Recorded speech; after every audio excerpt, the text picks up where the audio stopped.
The wind that night cut through the Texas Hill Country like a dull blade, relentless and bitter. Marcus Holloway had grown accustomed to the sound. 23 years of solitude had taught him to find comfort in nature's harsh conversations.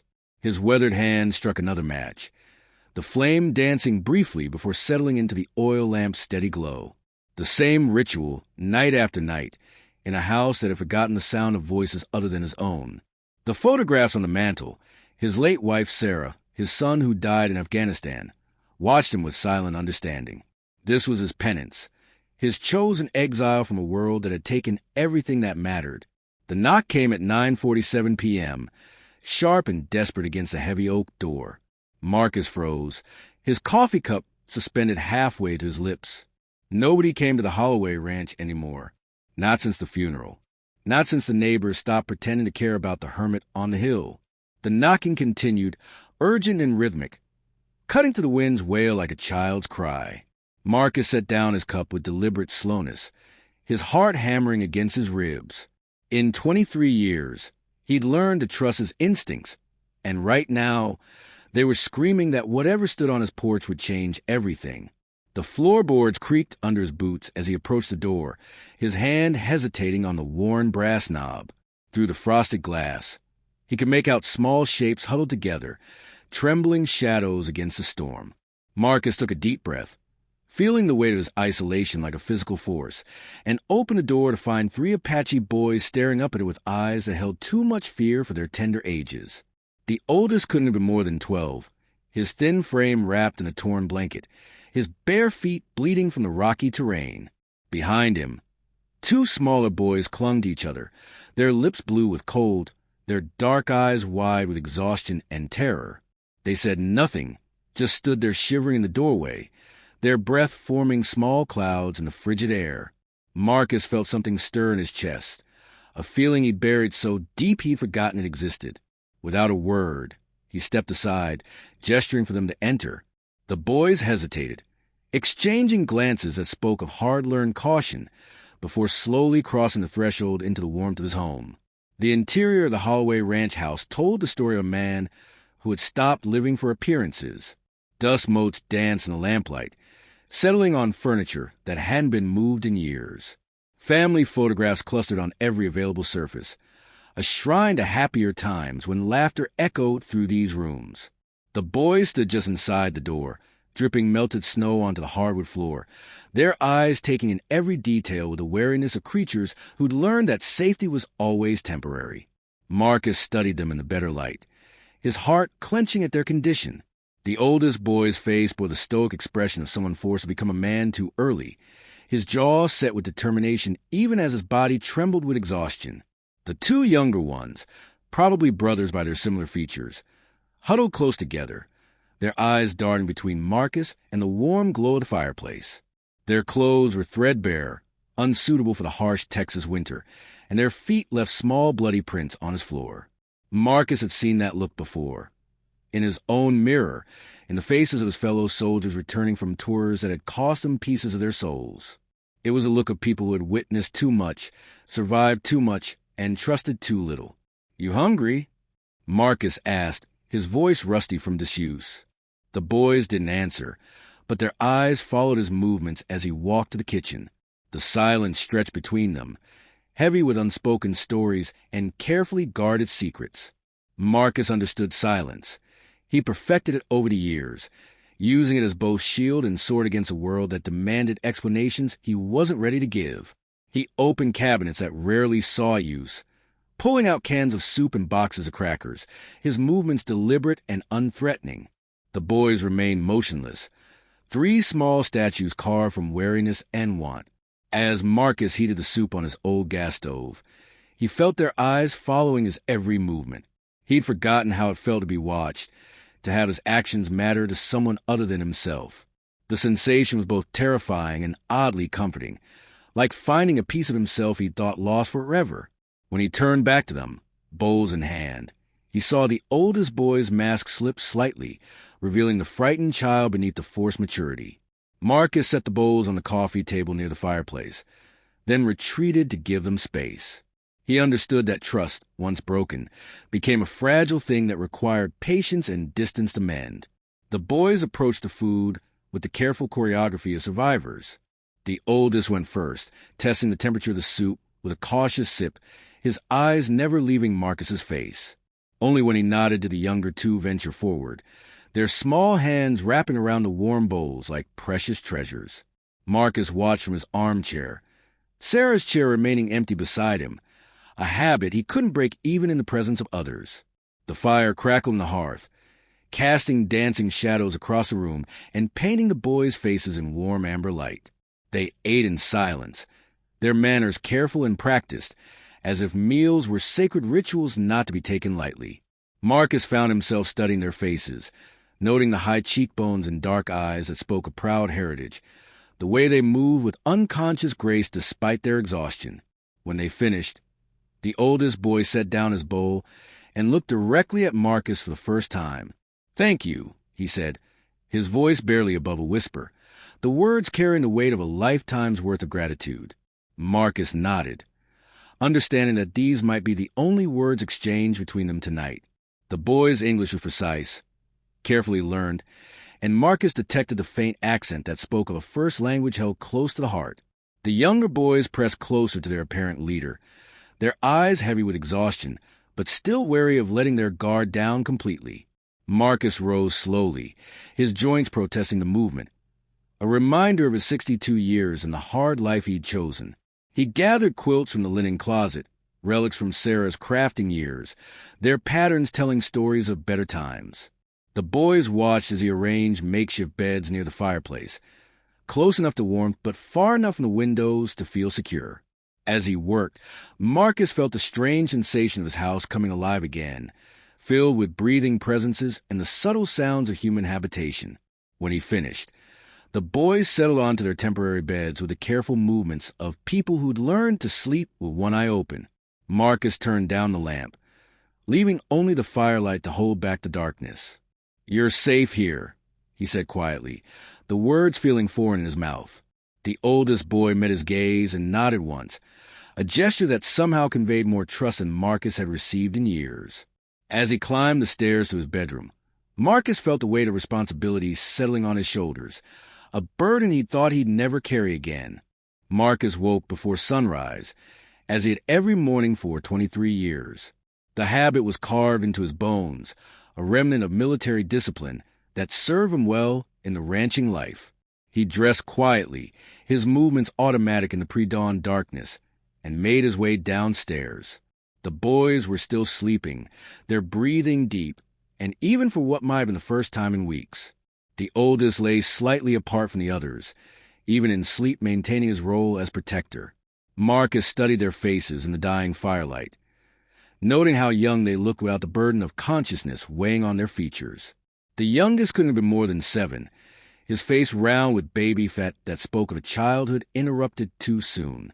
Marcus felt a familiar ache in his chest, the same one that had plagued him every time he'd looked at his own son's photos. He moved through his morning routine with practiced quiet, starting the coffee and preparing for the day's work. The ranch didn't run itself, and the cattle needed tending regardless of unexpected guests. As he pulled on his work boots, Marcus caught himself listening for sounds from the living room, a habit he'd thought buried with his family. The barn was a short walk from the house, its weathered wood and familiar smells of comfort that had sustained him through the loneliest years. His cattle, a modest herd of 50 head, were hardy Texas stock that had adapted to the hill country's harsh conditions. As he began measuring out feed, Marcus allowed himself to wonder about the boy's story. Runaways, certainly, but from what? The reservation was 200 miles south, but that didn't mean they'd come that far. There were Apache communities scattered throughout Texas, some thriving, others struggling with the same problems that plagued rural America everywhere. The morning air was crisp and clean, carrying the scent of cedar and sage that defined this part of Texas. Marcus had chosen this land for its isolation, its ability to hide a broken man from a world that demanded explanations he couldn't give. Now, as he worked, he wondered if that isolation had become a prison of his own making. The cattle moved with the slow purpose of creatures who knew their routine, their breath forming clouds in the cold air, Marcus lost himself in the familiar rhythm of feeding, the simple satisfaction of caring for living things that depended on him. It was only when he turned toward the barn that he saw them, a line of horsemen silhouetted against the pale sky, motionless as statues, surrounding his property with the patience of people who understood that some conversations couldn't be rushed. The horsemen sat with the stillness of ancient sentinels, their silhouettes sharp against the lightening sky. Marcus counted 12 of them, spread in a loose circle around his barn, their horses stamping softly in the morning chill. They wore a mixture of modern clothing and traditional elements, denim jackets over ribbon shirts, cowboy hats alongside beaded headbands, boots and braids that spoke of people comfortable moving between two worlds. Marcus set down his bucket of feed with deliberate calm, his military training, keeping his movements steady despite the hammer of his heart. These weren't random riders or neighboring ranchers. The way they sat their horses, the careful spacing of their positions, the absolute silence that surrounded them. This was a group with purpose, and that purpose was clearly him. The lead rider sat directly in front of the barn, his bay mare shifting restlessly beneath him. Even from a distance, Marcus could see the resemblance between the man and the oldest boy sleeping in his house. The same high cheekbones, the same proud bearing, the same eyes that missed nothing. This was a father, and behind him rode brothers, uncles, cousins, men bound by blood and purpose, united in their search for 3 missing boys. Marcus walked forward slowly, his hands visible and empty, stopping about 50 feet from the nearest rider. The morning silence stretched between them, broken only by the soft snorting of horses and the distant call of a hawk circling overhead. He could feel their eyes evaluating him, taking in every detail of his appearance, his posture, his intentions. These were men who'd learned to read character in a glance, to distinguish between friend and threat with the accuracy of people whose survival had once depended on such skills. The lead rider urged his horse forward, closing the distance between them to 30 feet. Marcus could see him clearly now, a man in his 40s, his face weathered by sun and wind, his eyes holding a particular mixture of fear and fury that belonged to a parent whose child was missing. He wore a black cowboy hat and a leather jacket that had seen better days, his boots worn but well-maintained. When he spoke, his voice carried the authority of someone accustomed to being obeyed.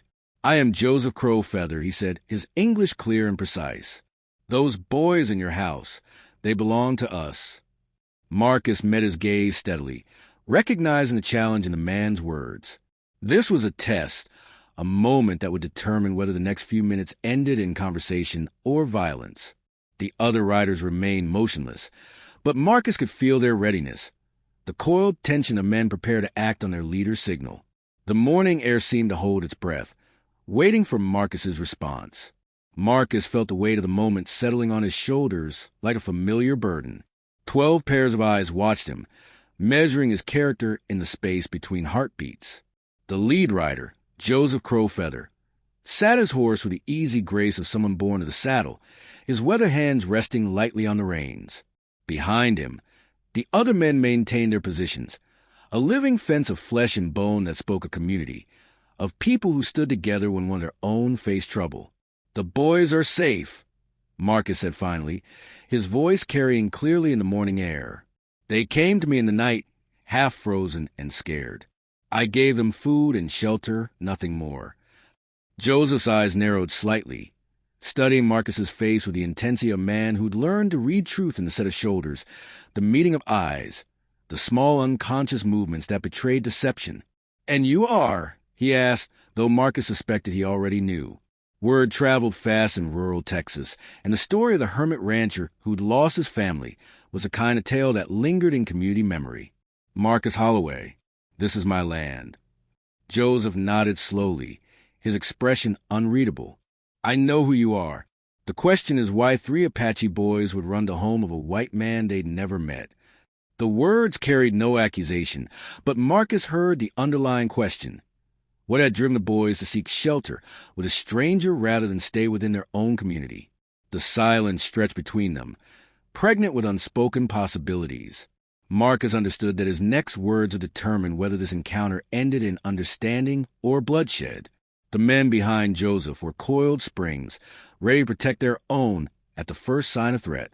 But Marcus also sensed something else in their posture, a weariness, a bone-deep exhaustion that spoke of days spent searching, of nights filled with fear and uncertainty. I didn't ask them why they ran, Marcus said. Seemed to me they'd been through enough without having to explain themselves to a stranger. A ghost of a smile flickered across Joseph's face. There and gone so quickly Marcus might have imagined it. You have children? The Apache leader asked, though again, Marcus suspected he already knew the answer. Had a son. Lost him in Afghanistan. Lost my wife to cancer 2 years later. The words came out flat, matter of fact. But Marcus saw something shift in Joseph's expression, a recognition of shared grief, of the particular pain that came with outliving those you were supposed to protect. The other riders stirred slightly, their horses sensing the change in atmosphere. The boys, Joseph said, his voice softer now. They're my son and his cousins. They've been missing for 3 days. Marcus felt the weight of the moment settling on his shoulders like a familiar burden. 12 pairs of eyes watched him, measuring his character in the space between heartbeats. The lead rider, Joseph Crowfeather, sat his horse with the easy grace of someone born to the saddle, his weathered hands resting lightly on the reins. Behind him, the other men maintained their positions, a living fence of flesh and bone that spoke of community, of people who stood together when one of their own faced trouble. The boys are safe, Marcus said finally, his voice carrying clearly in the morning air. They came to me in the night, half frozen and scared. I gave them food and shelter, nothing more. Joseph's eyes narrowed slightly, studying Marcus's face with the intensity of a man who'd learned to read truth in the set of shoulders, the meeting of eyes, the small unconscious movements that betrayed deception. And you are? He asked, though Marcus suspected he already knew. Word traveled fast in rural Texas. And the story of the hermit rancher who'd lost his family was a kind of tale that lingered in community memory. Marcus Holloway, this is my land. Joseph nodded slowly, his expression unreadable. I know who you are. The question is why 3 Apache boys would run to the home of a white man they'd never met. The words carried no accusation, but Marcus heard the underlying question. What had driven the boys to seek shelter with a stranger rather than stay within their own community? The silence stretched between them, pregnant with unspoken possibilities. Marcus understood that his next words would determine whether this encounter ended in understanding or bloodshed. The men behind Joseph were coiled springs, ready to protect their own at the first sign of threat. But Marcus also sensed something else in their posture, a weariness, a bone-deep exhaustion that spoke of days spent searching, of nights filled with fear and uncertainty. I didn't ask them why they ran, Marcus said. Seemed to me they'd been through enough without having to explain themselves to a stranger. A ghost of a smile flickered across Joseph's face. There and gone so quickly Marcus might have imagined it. You have children? The Apache leader asked, though again, Marcus suspected he already knew the answer. Had a son. Lost him in Afghanistan. Lost my wife to cancer 2 years later. The words came out flat, matter of fact. But Marcus saw something shift in Joseph's expression, a recognition of shared grief, of the particular pain that came with outliving those you were supposed to protect. The other riders stirred slightly, their horses sensing the change in atmosphere. The boys, Joseph said, his voice softer now. They're my son and his cousins. They've been missing for 3 days. Joseph Crowfeather dismounted with fluid grace, his boots hitting the ground with soft thud that seemed to release some of the tension coiled in the morning air. The other riders remained mounted, but their postures relaxed slightly, weapons staying holstered as their leader approached on foot. Marcus stood his ground, recognizing the gesture for what it was, a sign of respect, an acknowledgement that this conversation required equality rather than the advantage of height. 3 days, Joseph repeated, his voice carrying the weight of a father's worst fears. They disappeared from the reservation during a family gathering. No note, no explanation, just gone. He paused, his eyes distant with memory. My son Daniel, he's been angry lately, angry at the world, at our traditions, at me for trying to keep those traditions alive. Marcus nodded, understanding the particular pain of a father watching his child struggle with forces beyond his control. The other 2 boys, they're his cousins Michael and Tommy. Good boys, but they followed Daniel's lead. When he decided to run, they went with him. The Apache leader's hands moved as he spoke, gestures that seemed to give weight to his words. We've been searching ever since, following tracks, asking questions. The trail led us here to your ranch. Marcus felt a flicker of admiration for the tracking skills that had brought them to his door. How old are they? He asked, though he'd already made his own estimates. Daniel is 12, Michael is 10. Tommy just turned 8 last month. Joseph's voice cracked slightly on the youngest boy's age. They're not prepared for this kind of cold, this kind of distance. When the storm hit last night, he didn't finish the sentence, but Marcus understood. Without shelter, the boys might not have survived the night. They're alive, Marcus said simply. Scared, tired, but alive. Joseph's relief was visible, his shoulders sagging slightly as days of accumulated tension began to release. Can I see them? Marcus nodded, gesturing toward the house. They're sleeping by the fireplace. Haven't said much, but they ate well and slept hard. As they walked toward the house, Joseph signaled to his men. Several dismounted, but they remained at a respectful distance, understanding that this was a family matter that required delicate handling. Why do you think they came here? Marcus asked, genuinely curious about the decision that had brought 3 Apache boys to his isolated ranch. Joseph was quiet for a long moment, his eyes fixed on the house where his son waited. Maybe because you're alone, he said finally. Maybe because they figure a man who keeps to himself might understand why they needed to run. The words hung in the air between them, carrying implications that Marcus wasn't sure he was ready to explore.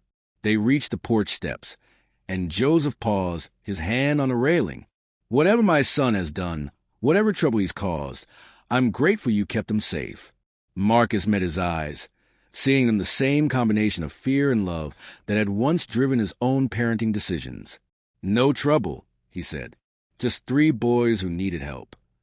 The boys were awake when Marcus and Joseph entered the house, sitting close together on the makeshift beds with the alertness of deer sensing danger. Daniel, the oldest, was on his feet instantly, his body positioned protectively in front of his cousins.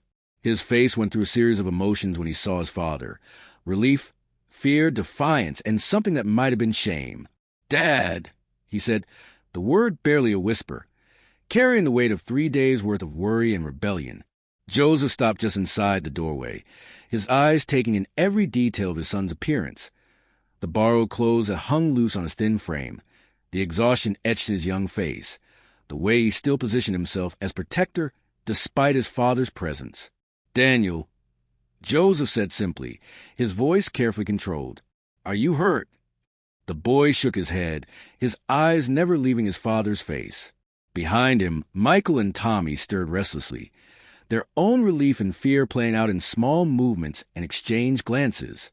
Marcus felt like an intruder in this family moment, but he also understood that his presence provided a buffer, a neutral ground where emotions could be expressed without the full weight of family history bearing down on them.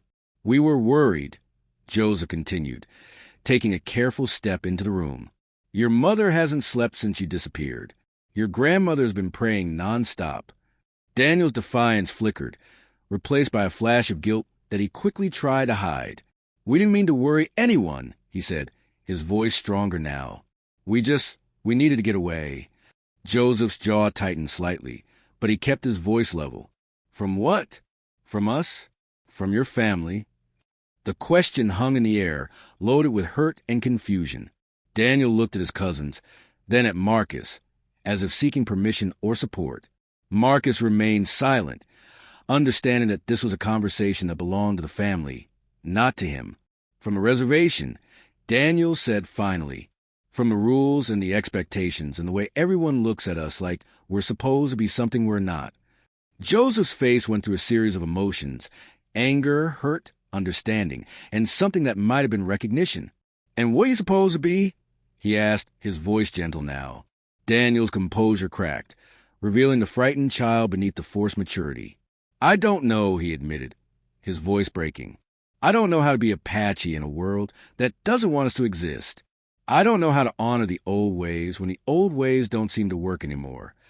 Joseph's eyes filled with tears he didn't let fall.